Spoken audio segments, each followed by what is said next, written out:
What I think is responsible can be traced to the meaning of corruption itself, which is derived from the Latin verb corruptus, which is meaning a breakdown. So when you see, when you talk of corruption, you talk of it in terms of breakdown of systems, in terms of breakdown of institutions, in terms of breakdown of societal traditions, in terms of breakdown of ethical and moral behaviors, and finally, in terms of breakdown of personal behavior. So the elephant in the room is corruption. I've seen discussions around security, around economy, and the elephant we called in the previous discussion was power supply. Yes. Actually, the elephant in the room is not power that you suggested, with due respect. The actual elephant in the room is corruption. And what we need to do to be able to drive the growth and development is to tame this monster called corruption, which is at the heart of our problems. If you talk of the security challenges, breakdown, and the economic challenges that we have, at the heart of all of this is the menace called corruption. And that is why we need to commend the President Muhammadu Buhari's administration.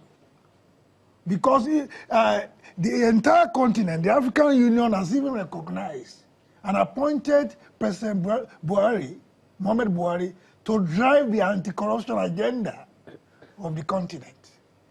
And this is not a mean achievement. Internationally, we have a situation where our president is recognized globally as not being corrupt. The Vice President, Professor Yemi Osibajo, is also seen as not being corrupt. But I'm sorry to cut in, but I think that may very well be the case outside the country. Yes. But within the country, some of the allegations border on the selective nature of the persecution, one, and then two, the fact that it appeared as if, even if you were gone after in the first instance, the minute you find your way into the favored grouping, the people tend to give you a soft landing. And so on. I mean, there's that perception. That's the problem of perception. Yes. But that really overlooks major policy, trust that this administration has carried out. And if you permit me, I will reel out about 22 policy initiatives. We don't have the time. You don't have the time. But what I'm saying is that in terms of prosecution, in terms of recoveries, you have reeled out the figures. What this administration has achieved in the area of fighting and corruption is really, really unprecedented. And then the best way to win the argument, to look at the argument, is to look at the statistics.